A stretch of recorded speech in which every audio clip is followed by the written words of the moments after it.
I want to start out by yelling "you like that," but then I kind of don't. Just give it a try. Just say you like that, do it, and then hard cut to like the real intro right after you do it. Right. Like, you like that?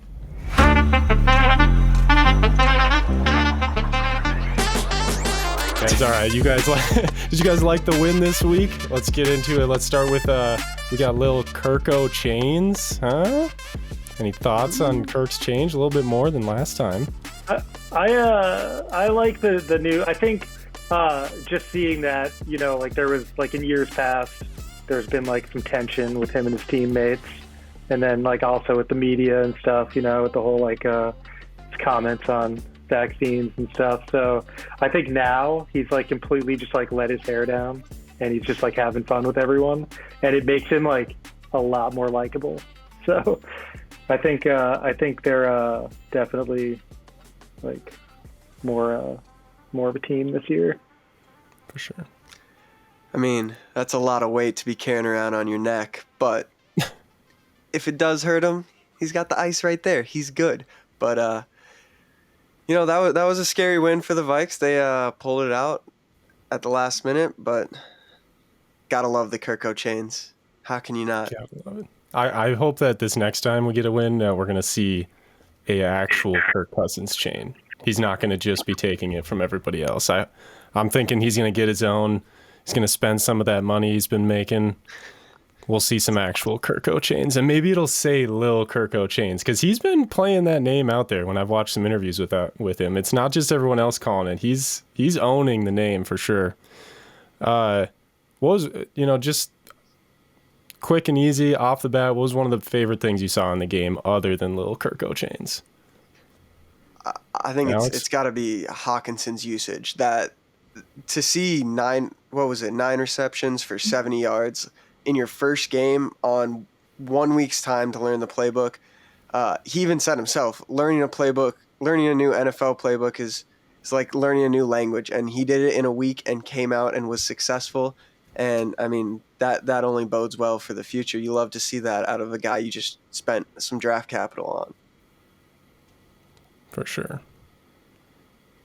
I mean, averaging 7.8 yards per reception for TJ Hockenson, that is, can't get much better than that for a tight end on his first game.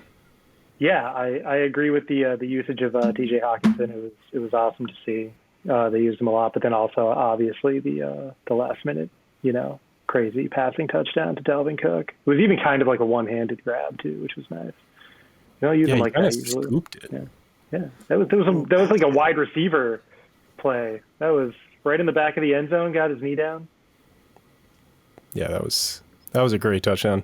Cook wasn't used a lot though in this game, surprisingly though. If you guys noticed, I mean, he did rush 17 times, but for only an average of 2.8 yards, it's not the normal Cook we always are used to seeing. He only got 47 yards on 17 rushes, just 2 receptions for 9 yards, but obviously the big one was the touchdown. I've been hearing some rumbling and seeing some stuff on Twitter that it's potentially the Vikings are trying to save Cook for the playoffs and not trying to put him in situations where he could get hurt because of his history.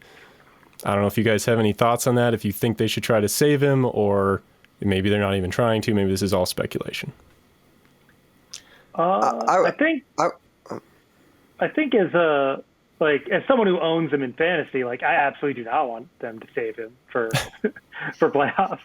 But I don't know. I mean, his backup's really good. Like Madison is like, he's an awesome running back, and whenever Dalvin Cook's hurt or something and they use him, like they just use him just as much, and he is just as good. So, you know, they have a really good backup there. So if they don't, I don't think it's going to do much to the offense if they don't use Cook. I think Madison will just fill his shoes.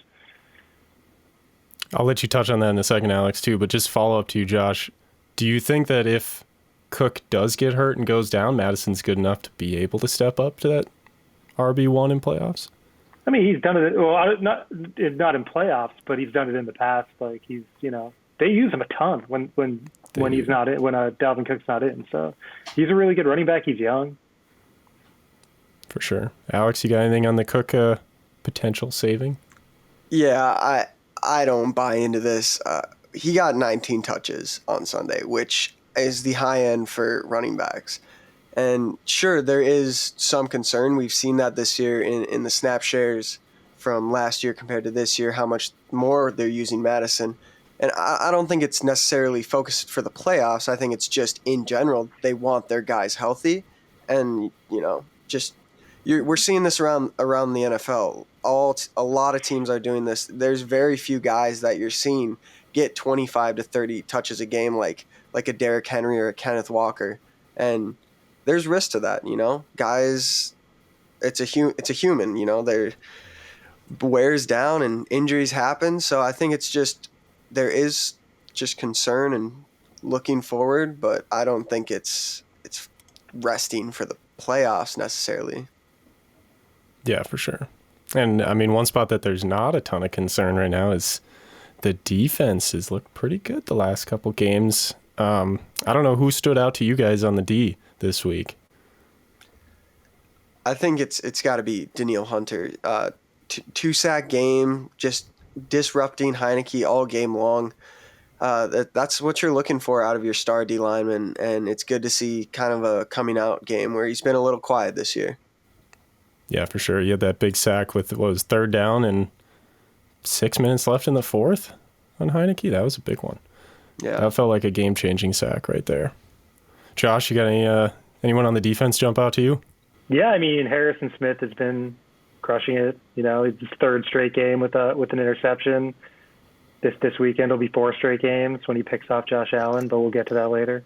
But yeah, no, that interception in the fourth quarter that set up the Dalvin Cook touchdown, that was clutch. One of the, not talking about the actual Commanders defense, but did you guys see the hit on RD by the ref in the game? Refgate. Yeah.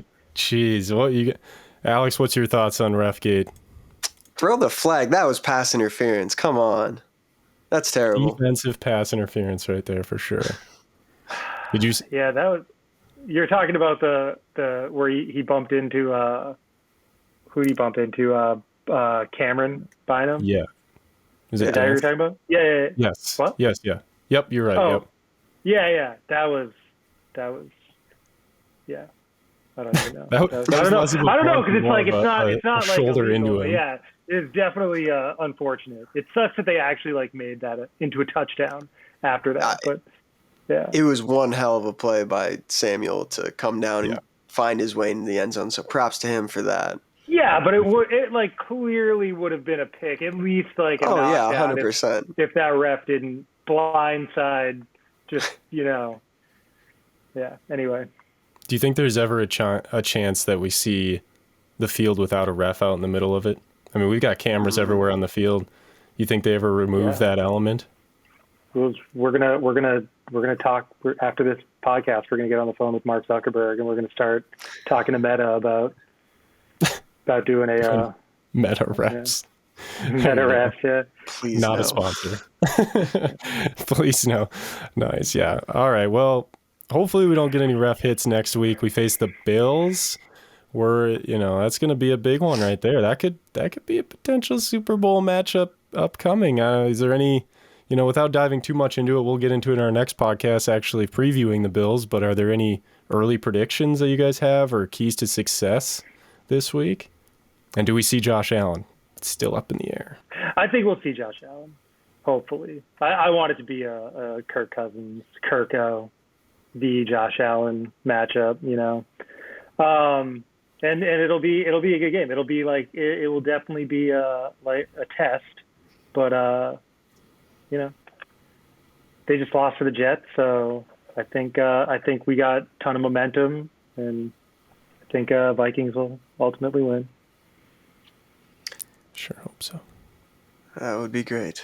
I think you guys sound like you're so discouraged, like we already lost to the Bills, both of you. Well, I just I've been a Vikings fan a long time, and it doesn't matter. You just never know. But I'm being positive. I'm feeling really positive this season. I feel like I'll let you, Alex, add anything, but kind of just to touch on that too. Do you guys kind of feel, from a positivity standpoint, do you feel like the Vikings have somewhat secured the division? I mean, 5 more wins, it's over. Their magic number is 5. So even if the Packers win out, they're in. So I feel pretty good about it, which is why I want to see Allen. I want to see the Vikings take on the best.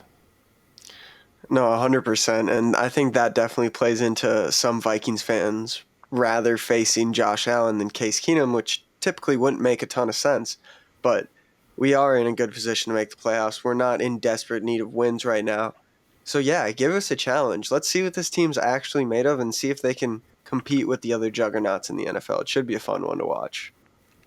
I agree. And we've stopped running quarterbacks before, so hopefully we can do it again. Is there anything else that we didn't talk about necessarily in the recap of the Week 9 Commanders-Vikings game you guys wanted to touch on we missed? Or we kind of hit everything? Oh, I think we got it. I think people are still waiting for you to scream "you like that" into the camera.